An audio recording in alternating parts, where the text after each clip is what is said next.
on, the caster here with a video. Once again, it's been a hot minute since I've made a couple of videos. It's, I think, been since New World. Took a break. Hopefully me and my 19 subs can enjoy this content. But anyways, World of Warcraft has released a new expansion, Dragonflight, and I'm gonna hopefully kind of get back on the uploading scheme again. Hopefully get kind of consistent. Hopefully I can start uploading again Tuesday, Wednesday, Thursdays. We'll see. That is the plan. So with that being said, let's hop right into it. There's a lot of content currently being released and new stuff being added. Alpha's out, which is good. I pretty much just took a break because I honestly checked out from Shadowlands, playing Classic, pretty much Classic exclusively, with a little bit of Xbox here and there. But I've been watching a lot of videos on Dragonflight, and does so far look promising. But you know, I'm not gonna hold my breath. We've done that too many times with World of Warcraft. We've had a lot of ups and downs with it. Shadowlands has been a pretty bad expansion, as pretty much 95% of people agree. So today, we're just going to be pretty much talking about just the very basics, systems revamp. In other videos, I'll go through kind of the new models, new gear, kind of like I did with Shadowlands. And you know, I had a lot of high hopes for Shadowlands. I thought the gear looked cool and whatnot. If you go back like even 2 years, 3 years with my videos, like go back into like the February, March of 2020, and you look through that, I had a lot of hopes for it. So I mean, we might be let down, but with that being said, who knows? Hopefully they learn their lesson. We'll see. I have not pre-ordered this. This is one of the first few expansions that I have not pre-ordered, and I'm just gonna be holding my breath. So I keep rambling on. Let's just hop into systems revamp, and then we'll go into further content in other videos. So the main things that are been updated pretty massively have been the talent tree, the essentially the UI, and profession. So first we'll start off with the talent tree. And pretty much one of the main things, in my opinion, that has really detracted from the game, it does date back to MoP, has been the talent tree. The talent tree, I did not like what they did in MoP. It actually, ever since MoP, I've been very disappointed in the talent tree and what they did. I know they were trying to do that to cut out cookie cutter classes, from my understanding, but in my opinion, it made it way easier to have cookie cutter classes. As here, it says talent trees from pre-Mist to Pandaria make a return, allowing players to make a wide array of options. These talent trees are reminiscent of Path of Exile. Never played Path of Exile.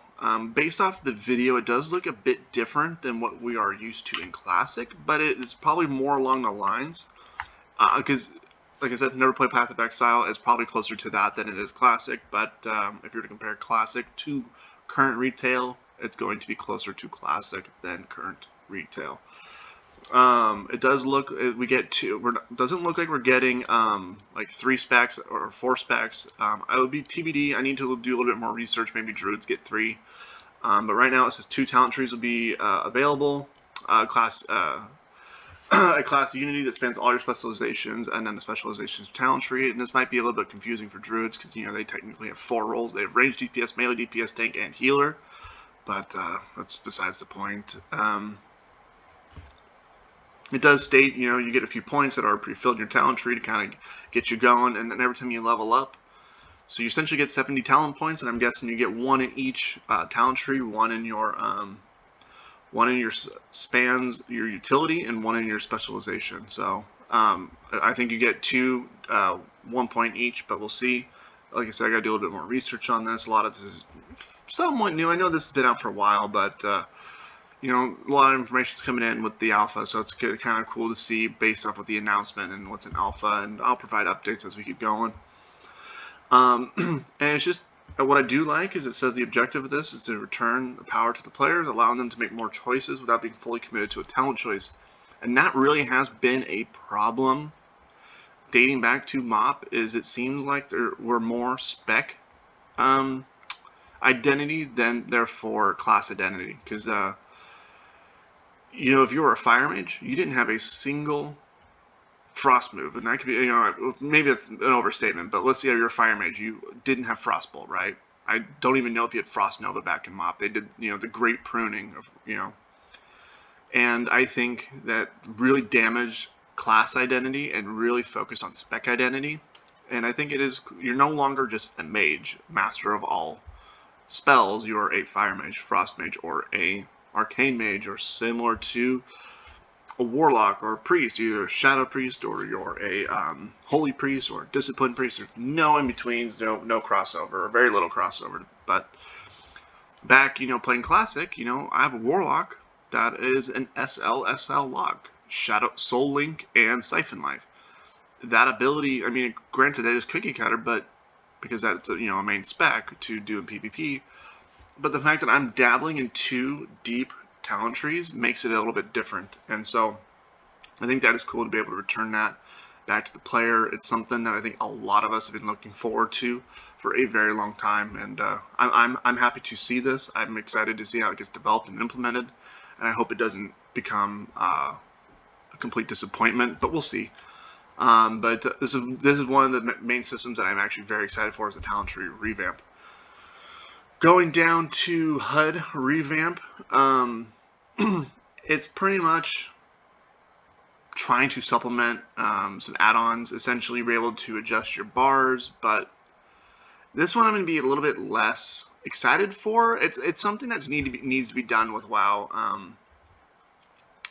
We've needed them to be able to adjust the UI for a long time, because it's essentially the UI now in retail is pretty damn close to what you got in 2004, 18 years ago. So it even says that, first upgrade in the game's launched in 2004. So now you're essentially able to adjust the map size, your health bars, ability to move UI elements around your UI without add-ons. To be honest, I really do think the add-ons are going to be way more powerful than what the UI is going to provide. So this is going to be very tailored more of the casual player who doesn't want to download, or maybe doesn't know how to download add-ons. You're able to copy and edit different things for different characters. I do think that having be able to save and edit UI loadouts might be actually a little bit better for a lot of alts, because currently with, like, for example, Bartender or Weak Auras or whatever add-ons you have to assist your UI, it doesn't do the best job of transferring over your loadouts, your hotkeys, your so on and so forth over to different alts. Though it's a lot more powerful, it's a lot more clunky in that sense, unless you're really spending a lot of time setting it up. Where I believe this will probably be much easier setup and a lot easier to implement. What I think is going to be really cool is almost like Gear Equipper and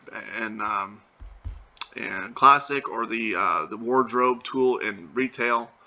Is you're very similar to that, but with your talent tree, you'll be able to make different UI talent specs, and then be able to apply those talent specs depending on your art. So let's say you want to do open world PvP or dungeons or fucking whatever it may be. You can save those loadouts of your talents and then just apply them, and they are active.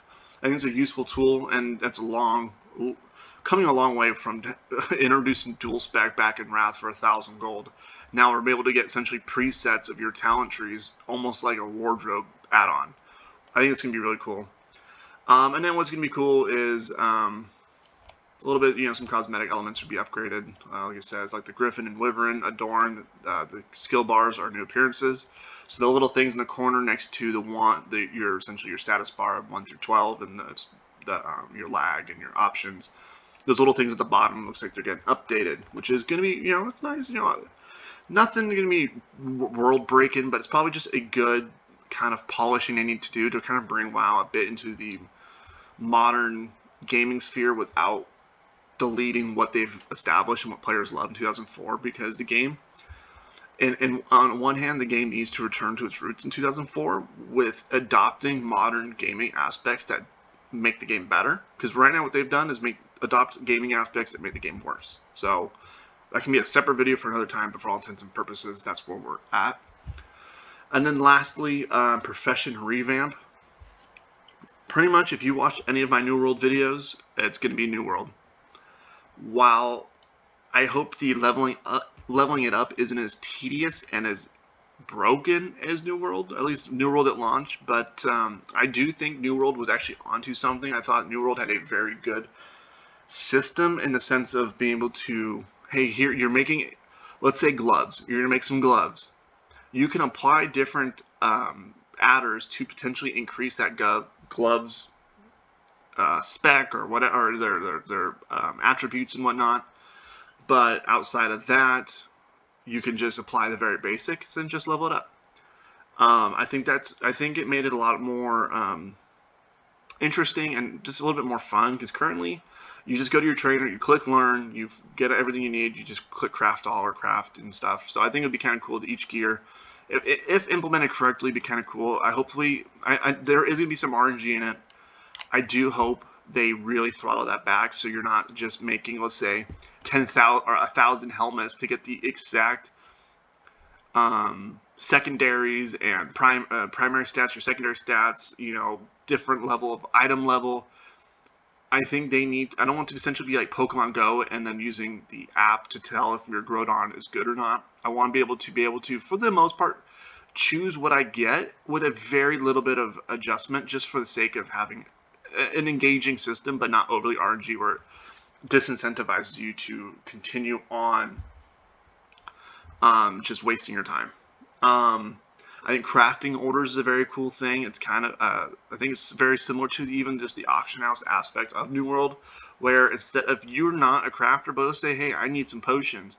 You can say, I need potions, and I'll set at this rate, and if you have the mats, you can make those potions at that price range. And it's going to be kind of similar to like almost an auction house mixed with like a bartering system. And I think that's going to be really cool. And I think it's a very unique type of crafting system that they're implementing. And it should be pretty cool. I'm really hoping I hope they implement it correctly, and I bet you it's going to change the way people make money. Because currently you make it and you flip it on the auction house. There's going to be a completely separate like auction house based off crafting and grinding that actually might make grinding raw materials more enjoyable. It'll give essentially people of all stripes who play the game, like people who just nerd out on professions, it gives them an avenue to excel. Because right now the game's only focused on raiders and mythic plus raiders, and then like mythic dungeons, all that's good jazz. So I think this is going to be a good kind of an addition to professions. And then lastly, the staple of returning of specializations. I think this would be kind of cool. I'm an elixir master in TBC, and I love being able to buy the mats to make mage blood potions or elixirs, and then hopefully get procs, and then I essentially print money on my characters, because I'm able to buy the mats low, make the potions also low, but then also get a shit ton of procs and make money. And that's just one aspect of it. I think it's just going to be cool to have a return of specializations to professions to make them just more engaging, because professions, for as long as I can remember, I think since they started to fade out, or I would say about Mop, Kata, Mop, maybe Draenor, where professions started to take a back seat and became just more of there. I mean, I know they're always top notch right at the beginning of launch, but they're drowned out so fast, so quickly by even LFR gear, that professions just kind of faded into the nether. And I think it's cool to kind of bring them back and actually make them crucial to the end game. And it gives players who don't like raiding but love grinding and looking at the environment something to be proud of and get involved with, and just have player retention without other systems. So it's an existing system they can just implement and improve, and I think they're doing a good job thus far with it, but we'll see how they implement it going forward. But so anyways, with that being said, I know this is kind of just going through the wowhead thing and giving you my 2 cents on things. I really do hope you enjoy these style videos. Like I said, I'm getting back into things. I know I only have a very small audience, but hopefully things change. Hopefully the content I produce is halfway decent for you guys, and whoever made it to the end of this, I hope you did enjoy. And all you can do to help me is, if you watch this, is comment, rate, and subscribe like every other YouTuber asks. It really does help fuel the algorithms and makes content reach more people. So With that being said, I hope you guys enjoy, and hopefully you guys think that Dragonflight's going to be good. So, take care.